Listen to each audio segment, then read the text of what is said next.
ASM info நேயர்கள் அனைவருக்கும் வணக்கம். இன்றைக்கு நம்மளுடைய வீடியோல பார்க்க போறது என்னன்னா, ஒரு பரிகாரம் தான் பார்க்க போறோம். நம்மளுடைய வீடு எப்பவுமே ஐஸ்வர்யத்துடனும், லக்ஷ்மி கடாட்சத்துடனும் இருக்கிறதுக்கு என்னலாம் பண்ணணும், என்னலாம் பண்ணக்கூடாது அப்படின்ற ஒரு பேசிக்கான விஷயங்கள் தான் பார்க்க போறோம். ஸோ இப்ப நான் சொல்லப் போறது எல்லாமே வந்து ஒரு சிம்பிளான விஷயங்கள் தான். ஆனா அதுவே நம்ம வந்து தெரியாம, இல்ல ஏதோ ஒரு அவசரத்துல நம்ம அதெல்லாம் செய்யாம தவற விட்டுருப்போம். ஸோ நம்மளுடைய வீட்டினுடைய நுழைவாயில் எப்பவுமே என்ட்ரன்ஸ் வந்து மங்களகரமா இருக்கணுங்க.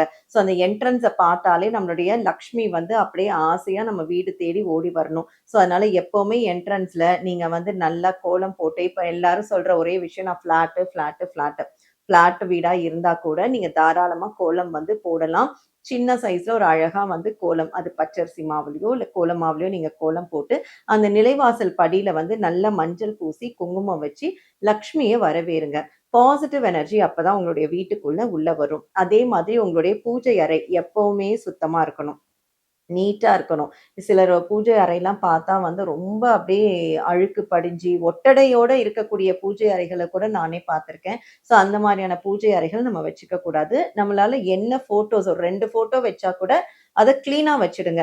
இவ்ளோ ஃபோட்டோ ஃப்ரேம் வச்சிருக்கேன், இவ்ளோ சிலைகள் வச்சிருக்கேன்னு நம்ம வந்து பார்க்காம இருக்கிறதுக்கு பதிலா, ஒரு ஃபோட்டோ வச்சா கூட நம்ம அத வந்து கிளீனா, நீட்டா அந்த பூஜை அறைய மங்களகரமா மெயின்டெயின் பண்ணணும். அது ரொம்ப ரொம்ப இம்பார்ட்டன்ட்டான விஷயம். ஸோ அதே மாதிரி விளக்கு ஏத்தும்போது, அந்த விளக்குல வந்து எண்ணெயில வந்துட்டு, நீங்க ஒரே ஒரு ஏலக்காய், ஒரே ஒரு துண்டு பச்சை கற்பூரம், ஒரு கிராம்பு போட்டு நீங்க விளக்கேத்துங்க. லக்ஷ்மியுடைய வாசம் அவ்ளோ வந்து லக்ஷ்மி கடாட்சமா இருக்கும் வீடு. ஸோ அதே மாதிரி வந்து பார்த்தீங்கன்னா, உங்களுக்கு வந்துட்டு ஆ வீட்டுக்கு நடுவுலயே நெறைய பேர் வந்து கொடி கட்டிடுவாங்க. கொடி கட்டி மொத்த துணியும் அதுல தான் தொங்கும். ஸோ அந்த மாதிரியான விஷயங்கள அவாய்ட் பண்ணிடுங்க. ஸோ வீட்டினுடைய துணி எங்க காயணுமோ, அதுக்குன்னு கொல்லைப்புறம் இருக்கும், பால்கனி இருக்கும், இல்ல டெர்ரேஸ் இருக்கும்.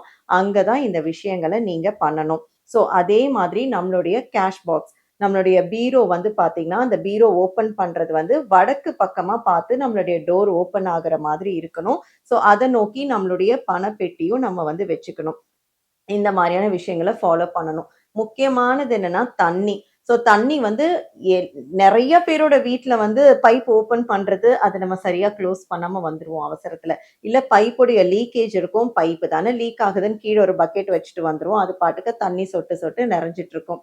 பார்த்தா நம்ம தண்ணிய வேஸ்ட் பண்றது இல்லன்னு சொல்வோம். ஆனா, அந்த மாரி லீக்கேஜ் இருந்தாலே வரக்கூடிய பணவு எந்த பக்கம் வரக்கூடிய பணமானது எந்த பக்கத்துல போய் செலவாகுதுன்னே நமக்கு தெரியாது. ஸோ ஒரு பக்கம் வந்தா, ஒரு பக்கம் அந்த எப்படி தண்ணி ஓட்டையா ஓடிக்கிட்டே இருக்கோ, அதே மாரி நமக்கு வரக்கூடிய பணமும் ஓட்ட வழியா ஓடிக்கிட்டே இருக்க வேண்டியது தான்.